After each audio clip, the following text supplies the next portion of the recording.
Hello, my name is Moanna. I have changed it from Anna because because this has been a transformative year for me mostly, but also because a lot of Australians chose to call me Anna instead of Anna, and I don't like that sharpness. And also because the movie Moana is amazing. It's basically, if you haven't seen it, it's about a girl who doesn't want to follow the expectations of her tribe and instead follows her heart to restore the heart to Mother Earth. And I think it's such a beautiful story. And Moana also means ocean. So I really have gained so much love for the ocean, and I love to honor the ocean with my name too. Yeah, I'm making this video to hopefully my loved ones and friends and people who care about me, because even though I believe this, I feel really nervous making this video because I still have this voice inside my head saying that um, what I say is not important and people don't care. And yes, I'm super cool with this insecurity inside of me, and still making it. And therefore, I would love to receive love and support, and yeah, hear what's up with you guys who are watching this video. Let me know in the next 2 days, because yes, this is a video about me updating on what's happening and what has been happening for me this year. In 2 days, I'm going to Costa Rica. I'm going to live in a jungle for 1 year on this permaculture, sustainability, education center, Rancho Mastatal. And I am so excited. I'm gonna learn how to build with mud. I'm going to learn how to farm syntropically. I'm going to learn about natural medicine, a lot of other stuff that I really want to gain knowledge about and be more experienced in. Yeah, all about how we can live simply with really clever techniques and in harmony with nature. Um, which, yes, permaculture was basically the most, uh, has really kick-started this journey, right? Because in I went from being super, I, I was super climate, I had a lot of climate anxiety before I left Denmark. I was completely frozen. I didn't feel anything that I did, and any, yeah, anything that I did, any part of my life was worth the destruction that it caused, like from my clothes, my food, when I took a shower, when I cooked, when I, yes, it was, yeah, it was really not nice to be in that space. And I had a beautiful mother telling me, Anna, you're not gonna, the world will not be better if you're miserable. And I was so happy that she said that, because I think, I didn't believe that in that moment. And yeah, she convinced me, and I went on this journey to find a way to live sustainably. And I bumped into permaculture in just this, magical way. I really believe now also that, like in The Alchemist, when you start following your dreams, that, magic happens. And everything that happens happens for a reason. It's meant to be. Everything happens for you and not against you.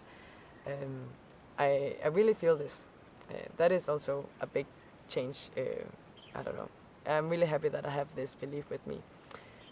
But yeah, permaculture, connecting with nature, basically, which I really believe, if we are going to, really deal with this crisis at the moment. Australia is burning, and Indonesia is um, having massive floods. Like, it's I've received so many. I've talked with so many people and received a lot of messages from friends who are just in the same spot as I was at that time, and it is really super despairing to see the world like this, and it hurts you. And this is supposed to happen. This is a healthy, like, it's really a healthy feeling. Like, if you don't feel this, not that there's something wrong with you, but it's not, you're not meant to be this numb. You're not meant to not feel this pain. You're meant to, uh, yeah, I really, I don't believe, that's the only reason why we are continuing, and people in power especially are continuing to put so much pain on this world is because they don't allow themselves. It's not, they don't have the space, and they are not in the position where they actually have uh, the capacity to feel and be willing to feel the pain of the earth and other people living and other animals living and other, all the biodiversity that is disappearing because of it. We can really feel it, and yeah, this connection with nature, we all have it, and it's all this climate crisis is a good wake-up call. I think I started off being really, combating the climate crisis was about the humans has to survive, right? Like, how am I going to survive? How can I have children and put them in this world if they cannot drink water, and if the air is too polluted and all of this? But really now it's like, it's not so much about whether we're going to survive. It's about, I just want really everybody who is here and who is listening now to do what makes you feel alive, really. We have a way of life where we think very little of what we can achieve and what humans are here on this world to do, and like the way that we live right now, even if we get the carbon sucking machines and some big electro dam and other stuff that is gonna make the pollution go away for us humans and is provide for our massive energy consumption, we still are going to live on a pretty dead planet. And this path that I have been on has clearly showed when we it's not only permaculture, and it's so many other movements, right? That when we move into this direction and actually transform the way we live in another way, that we're going to be much more happy. And yeah, because even if we get to survive, get our energy consumption and our air pollution away, and get enough clean drinking water for everyone, then we're still, like, as it looks right now, people are getting more depressed, and more are getting anxiety, and youth suicide rates are like really high. That I didn't know that before, like 2 months ago, but that is really scary, that so many young people don't think that this world is worth living in. And this is how our world lives now, and so many people are saying that we have never had it as good as we have it now. And in some parts, yes, and in other parts, maybe more like valuable parts, no, we don't have a greater life. So I owe somehow, and this may sound a bit crazy, but I do owe little things to the whole climate crisis thing. Like, I would not have been on this journey and had the most happy year in my life if not I was feeling so, had been so down about the environment and feeling so much pain for the suffering of this world. So yeah, connecting with nature is really big, and I hope you all get to do it in some way. Fall in love with nature, like, if you have time, spend some time on a permaculture farm or eco village, or on a farm, or with people who have a connection with nature. Yeah. I really wanted to share how I've changed this year, and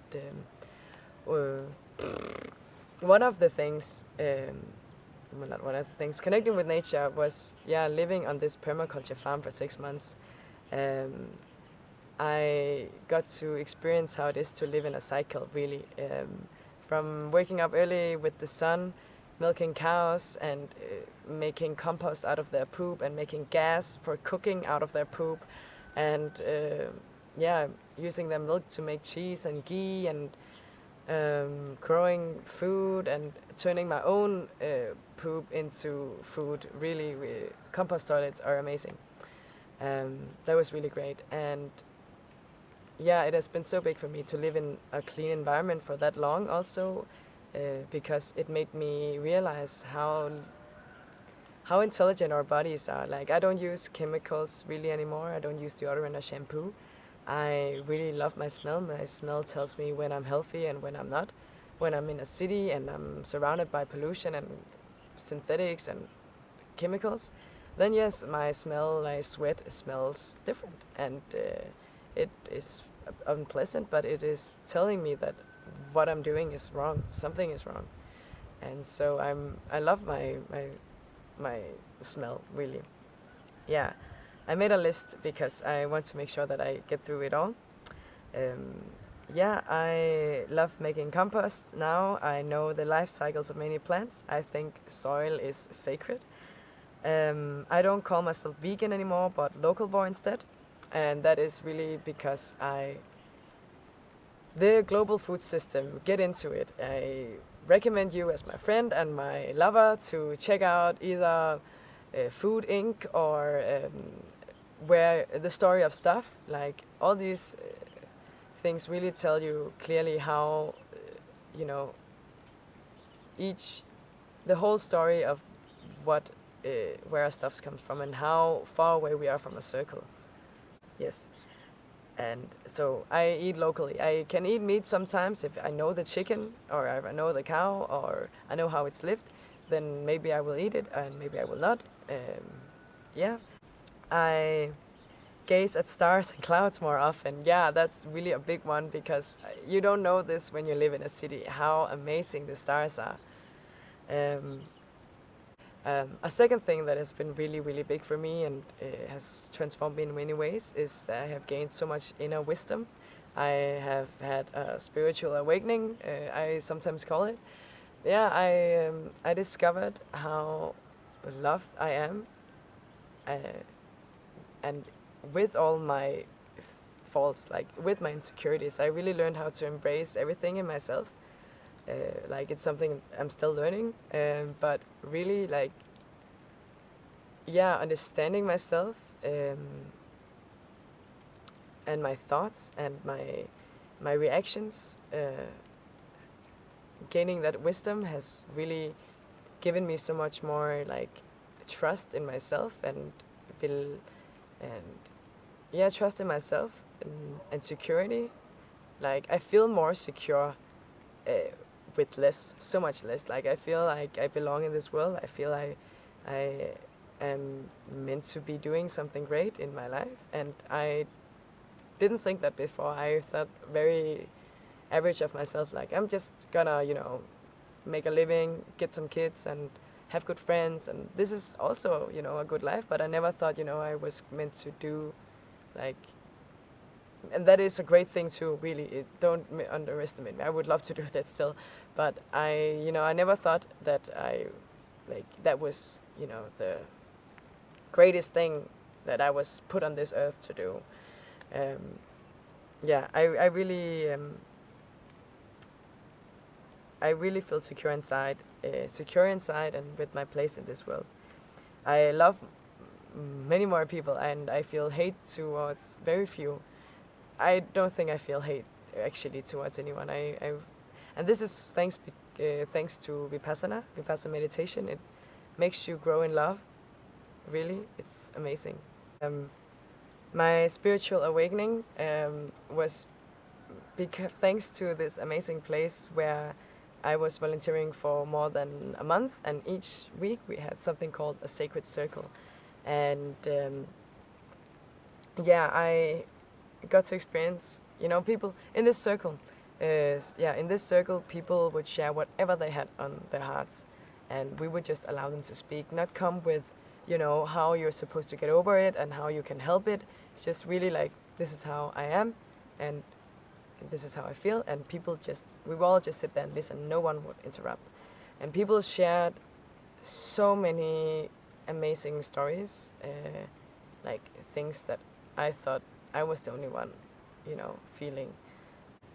People shared in this circle how they have been through like eating disorders, sexual abuse, and also like one of like growing up as maybe as a gay or queer in a very traditional family, like all these things that we don't know about each other actually when we just meet, and we don't have actually a space to share.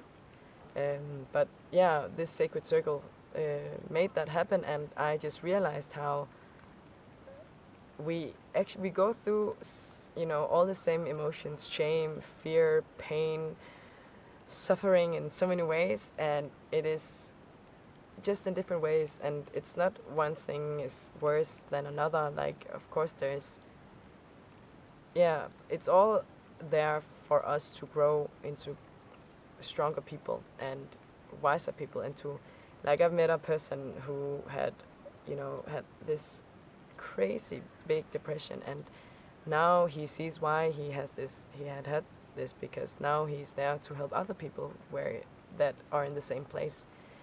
And yeah, so that was really amazing, that place, and also Vipassana. Vipassana has helped me to, instead of reacting from a frustrated position, to actually get out of that frustrated emotion really easily, and yeah, and be at ease when I am with other people who I don't necessarily connect with. Yeah, I'm gonna look in this now. I have also learned this year how to give massages, and that is Hawaiian massage. I have learned to meditate. I have also gained weight, and I'm okay with that now. Another thing that has been really great about, you know, one thing, the reason why I am able to share this is really also because I've seen other people do it, and I think they are awesome, and I think maybe I can be that awesome, you know. Yeah,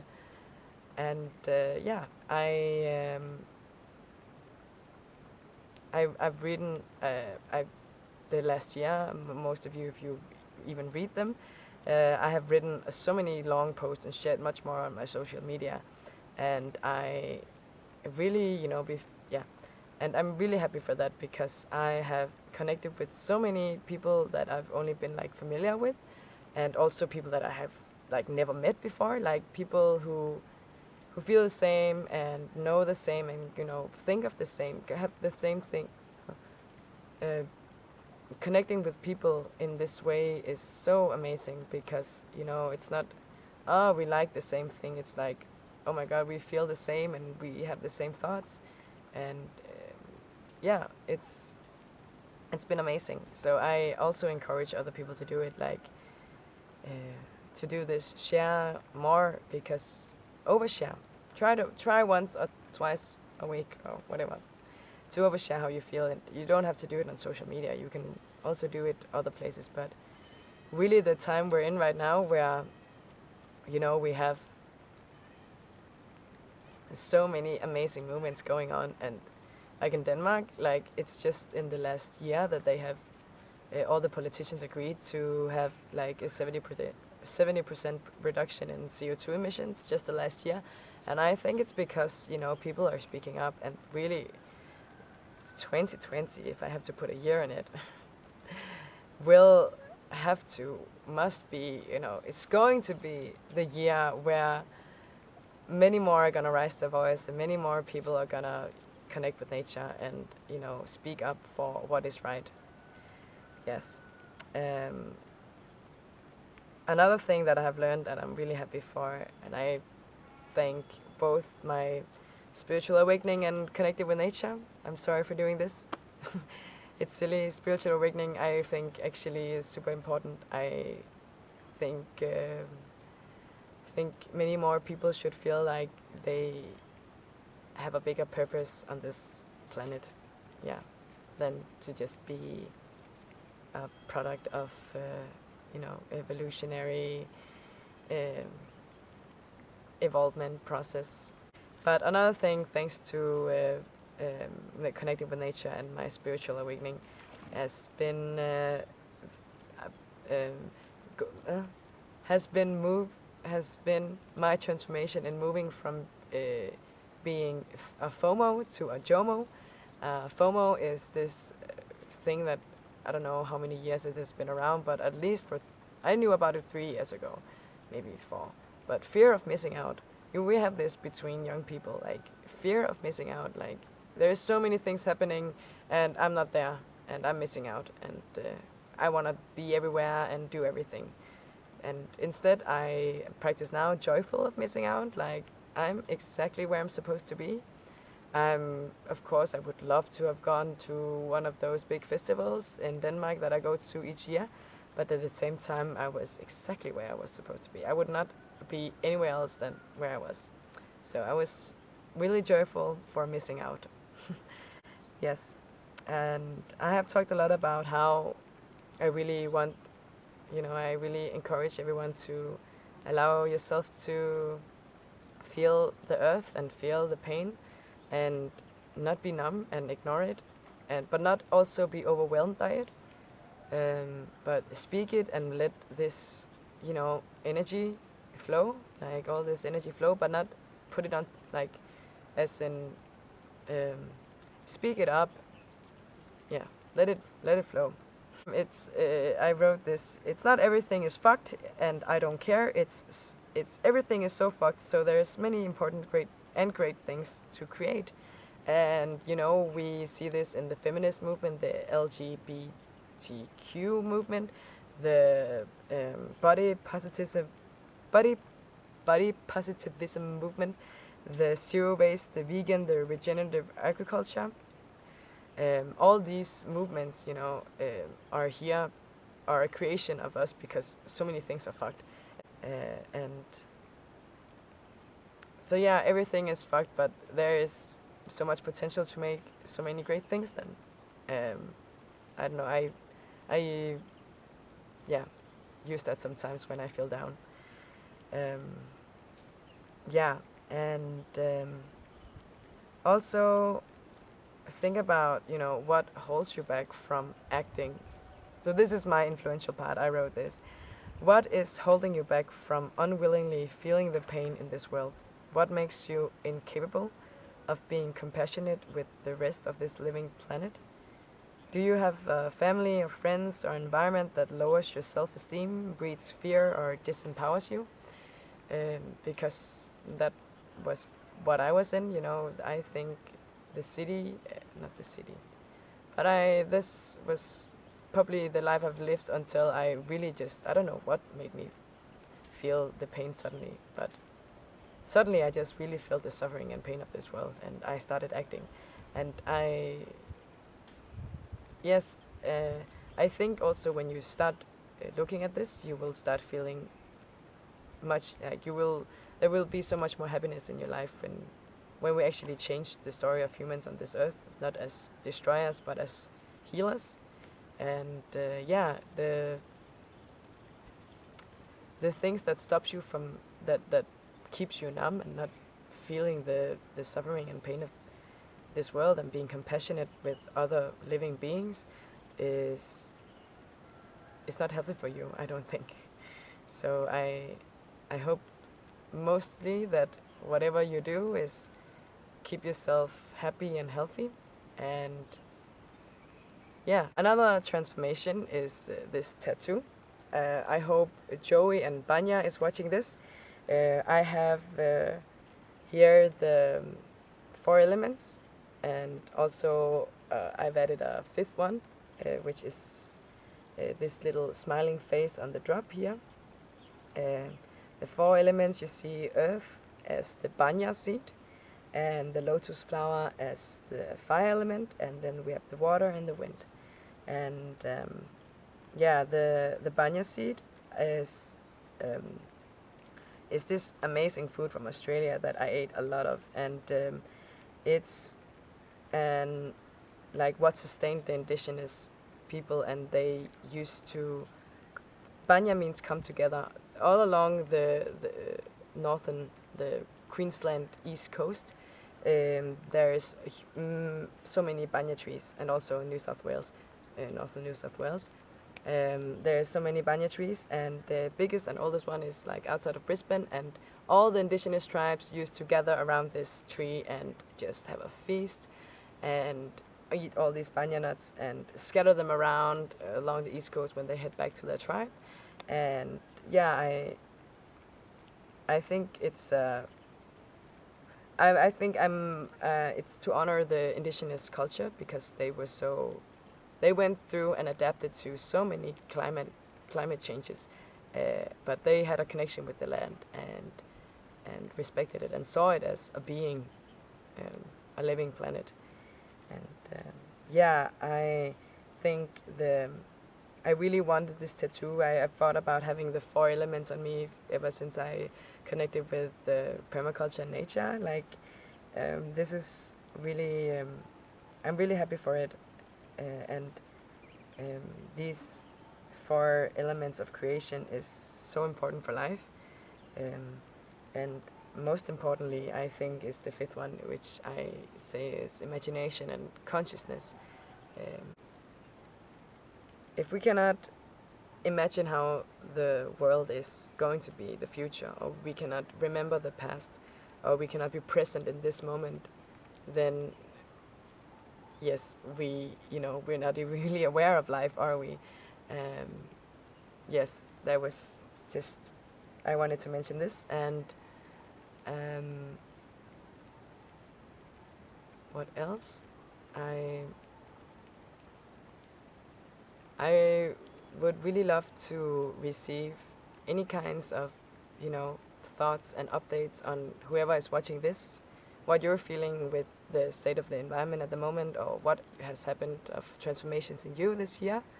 If you want to connect with nature and you're not sure how you're going to do it, you understand the issues, or why you have, what is holding you back from feeling the pain of the world, and like anything, just come to me, and hopefully in the next 2 days before I leave, otherwise in 3 months when I get back to the internet. Yes, I do a visa run every 3 months. Yeah. Thank you so much for watching.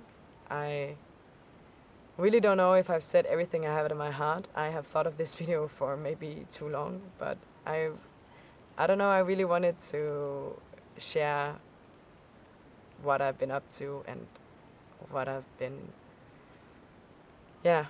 up to and what I've learned, and I really think that it has enriched my life. And I think maybe I put too much pressure. I'm like, I want you to be happy. I really want you to feel enriched by this video and inspired and more happy. Like, even if you're not gonna, change your habits and start finding a way to connect with nature, maybe you just really had a good laugh or something. I'm happy with that too. Okay, Moana is out for now.